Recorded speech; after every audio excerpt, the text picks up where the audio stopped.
the Chase Thomas Podcast, for people who have nothing but time to kill. This looks the part. The stock is through the roof. Stonks are through the roof, Ryan Schumpert. You know how I feel about Massamba. And he's the late guy on the periphery. Could he take advantage here, even though they're not really practicing right now because Eitan Berg is still not on campus yet, right? Because he's still playing overseas. Correct. So maybe he gets acclimated a little bit faster, just doing some, just talk, working with coaches, this, that, and the other, and meeting his teammates, building some chemistry. I don't know where Massamba's at. He had a great fit on in the video arriving on campus. 100%. Massamba's gonna be a character, man. I'm so in on Clarence Massamba. Can't say enough about the guy. Haven't seen him shoot a basketball inside TBA. Already sold. You know me. Already sold on Clarence Massamba. But what do you make of him arriving on campus? Is he a sneaky dark horse to be a factor at the 2 this fall? Or because last week you talked about Berg was your guy who might be the long-term starter at 2 this season. Is there a chance Massamba, with his frame, what you've heard from coaches, and just what you've seen on film overseas, and just the fact that he's coming over kind of like Berg at a much younger age, playing professionally? It's still different playing against professionals, and it's a better competition than what some of these other guys were playing as true freshmen. Yeah, probably some. That's where I just don't know. Overtime elite, is it really that much better? Playing on an under-21 team in France, that much better. Well, overtime elite's just stacked, right? That's just one of those where they're just... Well, I just think there's so much that has happened in high school basketball now. Yeah. All these guys go to prep schools. And now I'm thinking about the Link rest Academy of has, 4 guys from Tennessee over the years, in the last couple of years?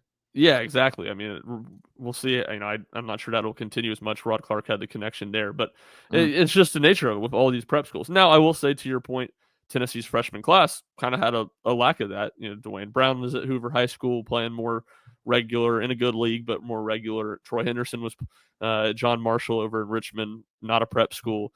And then I feel like I'm blanking on somebody, but Amari Evans was really the one guy in that prep class that was playing at that type of level. Dwayne Brown?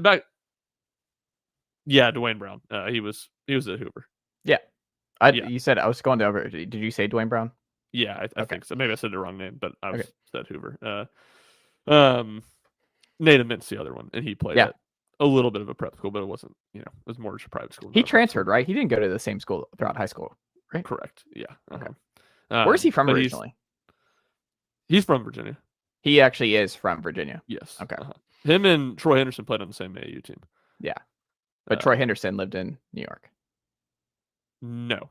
Troy Henderson lived in Virginia. He's from the whole time? That's my understanding. Yeah. Okay. He was committed to Fordham, which is in New York. Okay. I thought he actually was still someone in New York as well. I thought they just played. Yeah. Okay. I thought he moved. Okay. Troy Henderson was not that guy. Okay. But back to the topic, or the Clarence Massamba. Look, I'm not going to rule it out just because I think the opportunity is there. It wouldn't be my pick. I don't think it's the most likely scenario. And I guess that's the point I was trying to get at. I think, we say international. I think apparently he is going by Ethan Berg, not Eitan Berg. So Ethan Berg. He's going by Ethan? He's going by Ethan. Okay. I heard someone do Eitan Berg last week, so I was like, we did another change. Well, I mean, that's how his name's actually pronounced. Or Eitan. I think that's what it was. It was Eitan. Okay. Someone did an Eitan last week. Yeah. We got to nail this down. We got 3 months to go, but we got to nail this down. Mine's from the mouth of the Tennessee SID. Had a conversation with him last week. Wants to go by Ethan. Thinks it'll be easy. To me, that's setting up for a Santi situation in which he changes. I was going to say, because Santi changed his mind at the end of it.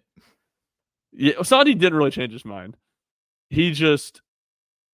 we're so off topic on Clarence Massamba. The backstory on the Santi was Santi's family was there for games, and the SID at the time, Tom Sakoyak, heard them pronounce the name, and it wasn't how he was pronouncing it, or everybody was pronouncing it how he had told people to pronounce it, and he was like, "How do you pronounce your last name?"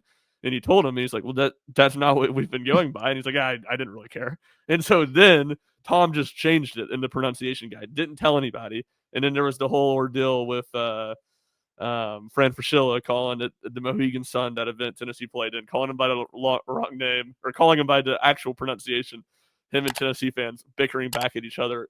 Incredible stuff. John Shambi trying to not ostracize the fan base of the game he was calling, but also backing up his partner, put in a hilarious spot. So Santi didn't request a change. It wasn't like a JG situation. But to your point, it did change. And this kind of, to me, feels like we're setting up for the same thing. But yeah, this is where you push back as SID. You go, no, like, it's your name. Like, we need to get your name right. The fan base needs to get the name right. Like, don't worry about it. It's not that complicated. Like, it it's really not isn't that No. complicated.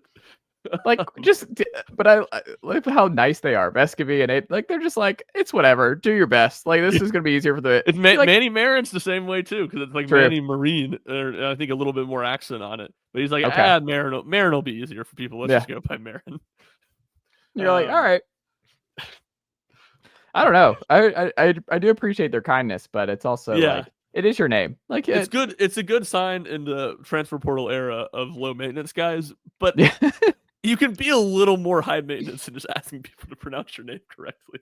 Maybe that's something that we look at going forward, is you bring in guys and you intentionally pronounce their name wrong. And then if they like make us think about it, they're like, that's not my name. And they're like, is it Rodney Reese? And you're like,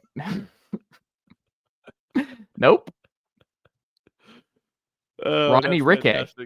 Yeah. And then, to try to be short and to the point about what we're talking about. I think Berg's level of competition has been way harder, has been way more difficult. He'll be 23 by the time he gets on campus, or he will turn 23 in the first days he's on campus if he gets here a little earlier than I expect. So, I mean, it's possible. There hasn't been a ton of separation there. I just kind of think Massamba is a younger guy. I think he's a little bit more of a raw prospect, and he is still arriving late without quite the experience that Berg has when he arrives late. So he wouldn't be my pick, but again, there's going to be opportunity, and I wouldn't say that there's a 0% chance or anything like that. Vol baseball season review. Nicely done, nephew. The Chase Thomas podcast. Hell yeah.